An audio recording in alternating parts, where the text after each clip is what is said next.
देखिए electric field intensity के बारे में और थोड़ा थोड़ा एक ऑब्जेक्टिव क्वेश्चन लिखिए। ऑब्जेक्टिव क्वेश्चन लिखिए। How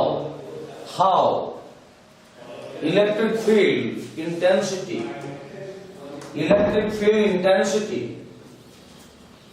due to a point charge vary with distance, vary with distance। इलेक्ट्रिक फील्ड डिस्टेंस के साथ ऊपर कैसे डिपेंड करता है, कब वैरी करता है। देखिए एक पॉइंट चार्ज है Q, इसे r दूरी पर यहां पर एक पॉइंट है। इलेक्ट्रिक फील्ड कहां बढ़ेगा, यदि पॉजिटिव होगा आउटवर्ड बढ़ेगा। कितना बढ़ेगा 1/4πε0 Q1 Q2। Q1 means Q, Q2 मतलब जहां पर भी इलेक्ट्रिक फील्ड निकालेंगे वहां पर यूनिट पॉजिटिव चार्ज रखेंगे, यानी Q1 कूलम, Q/r²। तो अभी देखिए बीटा का वैल्यू 9 घंटा में नीचे कांस्टेंट। Q है इस चार्ज की वजह से, ये चार्ज का वैल्यू कांस्टेंट है। तो इलेक्ट्रिक फील्ड डिस्टेंस के ऊपर कैसे डिपेंड करता है ना, E is inversely proportional to r²। ये मैथमेटिकली याद रखेंगे तो लिख पाएंगे। तो क्या लिखेंगे, electric field due to a point charge is inversely proportional to the square of the distance from it. ठीक है, लिखिए ये फिगर बनाकर ये पहले करिए।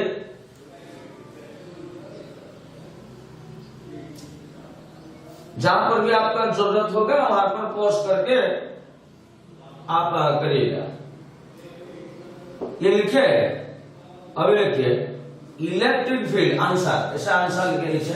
आंसर कैसे हुआ बता दिया, और एग्जाम में आप ऐसा लिखेंगे इलेक्ट्रिक फील्ड इंटेंसिटी। देखिए इलेक्ट्रिक फील्ड इंटेंसिटी ब्रैकेट के अंदर E, capital E, due to a point charge is inversely proportional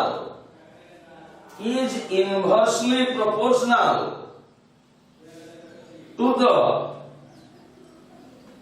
the square of the distance। देखिए square of the distance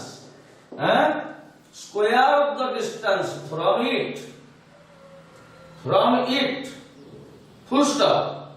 नीचे लिखिए मैथमेटिकली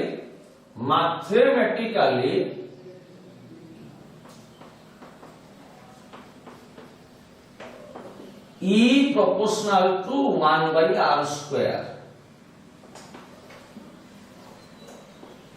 आंसर लिखने के टाइम में ये भी लिखिए, लैंग्वेज भी लिखिए और मैथमेटिकली ऐसे लिखिए। ठीक है, और एक ऑब्जेक्टिव क्वेश्चन लिखिए। Question, if the distance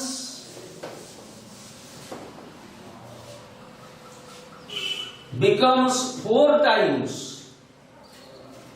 if the distance becomes 4 times from a point charge,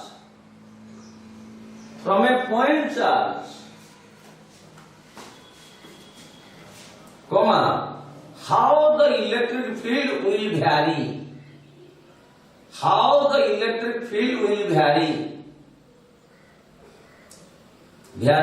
objective question है। देखिए एक चार्ज है, r डिस्टेंस के दूरी पर यहां पर इलेक्ट्रिक फील्ड ऐसे होगा, आउटवर्ड होगा। जब ये पॉजिटिव चार्ज होगा आउटवर्ड होगा, और कितना होगा हम जानते हैं कि 1/4πε0 यानी कि बीटा Q1 Q2 मतलब Q/r²। तो हम देखें कि E proportional to 1/r²। Question दिया है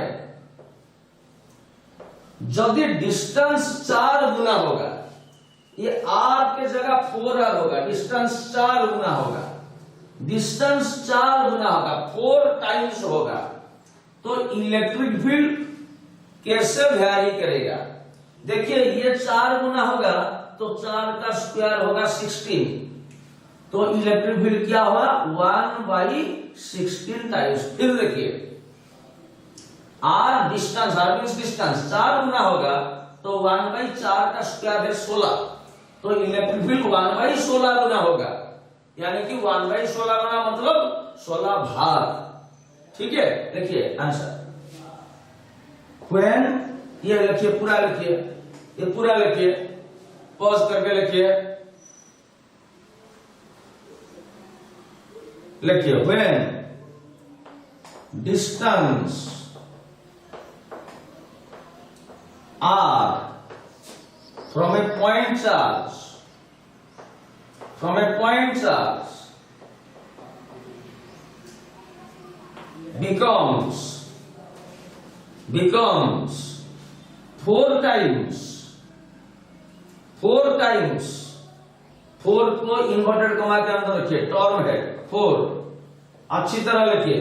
आपका हैंडराइटिंग अच्छा नहीं होगा, मार्जिन अलाइनमेंट ठीक नहीं होगा तो आपको मार्क नहीं मिलेगा। 4 times comma, then electric field will be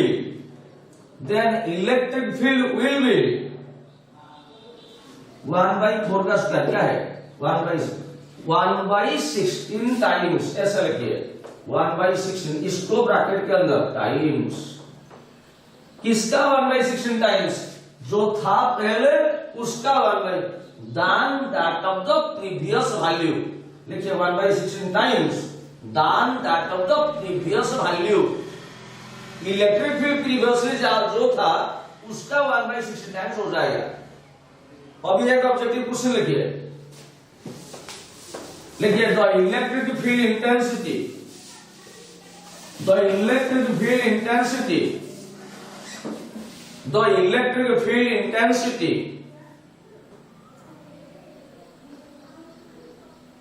at a distance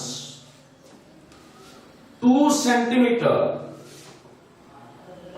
from a point charge, from a point charge is 10 volt per meter. Full stop. Full stop. What will be the electric field intensity? What will be the electric field intensity at a distance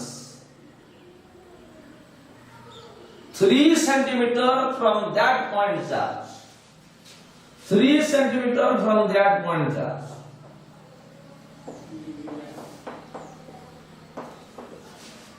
देखिए question, देखिए एक point charge है Q, देखिए यहां से 2 centimetre दूरी पर, let us से R1 दूरी पर, यहां इलेक्ट्रिक फील्ड था, इधर पड़ रहा था E1।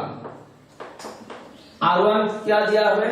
R1 दिया है 2 सेंटीमीटर दूरी पर चार्ज से इलेक्ट्रिक फील्ड पड़ रहा था, कितना? E1। E1 मतलब दिया है 10 वोल्ट पर मीटर। उसी चार्ज से R2 दूरी पर, मैं इधर नहीं दिखा रहा हूं क्योंकि फिगर खराब हो जाएगा, R2 दूरी पर कैसे? ये 3 सेंटीमीटर दिया है, यानी कि इससे ज्यादा होगा। R2 दूरी पर, R2 दिया है 3 सेंटीमीटर, यहां पर इलेक्ट्रिक फील्ड कितना होगा? कहां होगा? आउटवर्ड होगा, कितना होगा? हम तो जानते हैं कम होगा। अरे भाई 4 से 2 सेंटीमीटर पर इलेक्ट्रिक फील्ड जो होगा 3 सेंटीमीटर पर कम होगा, घटेगा, तो कितना होगा? हम जानते हैं। देखो, अब handle such question, we know that charge के वजह से r दूरी पर इलेक्ट्रिक फील्ड होता है, पॉइंट चार्ज के वजह से 1/4πε0 q1q2 मतलब q/r²। तो E r के साथ कैसे डिपेंड करता है? 1/r²। देखिए इससे आप क्या करेंगे, देखिए यानी कि r बढ़ेगा तो e घटेगा, r घटेगा तो e बढ़ेगा, ये इनवर्सली प्रोपोर्शनल है। अभी मैं बोला ये 2 गुना होगा, r 2 टाइम्स होगा तो इलेक्ट्रिक फील्ड 1/4 टाइम्स होगा, r 3 गुना होगा तो इलेक्ट्रिक फील्ड 1/3 का स्क्वायर 1/9 टाइम्स होगा। तो E directly proportional to 1/r², by E inversely proportional r²। It implies E1 by E2 कितना होगा, E1 by E2 कितना होगा, ये नीचे R है, नीचे R है, पहले में 1 दिखाइए इधर, पहले में 1 लिखा, इधर नीचे R है, तो क्या होगा R2² by R1²। देखिए नीचे R है E1 R1², E2 R2², तो E1 by E2 इसका नीचे वाला ऊपर उड़ जाएगा R2² by R1²। ठीक है, इट इंप्लाइज हमको निकालना क्या है E2, चलिए क्रॉस मल्टीप्लाई कीजिए, E2 R2² is equal to E1 R1²। It implies E2 क्या हुआ, E1 R1² by R2², यानी कि E1 R1 by R2 का होल स्क्वायर, ऐसा लिख सकते हैं। तो E1 का वैल्यू क्या दिया है, E1 मतलब पहला इनिशियल, R1 मतलब इनिशियल डिस्टेंस, E1 मतलब इनिशियल इलेक्ट्रिक फील्ड, 1 मतलब इनिशियल, 2 मतलब फाइनल।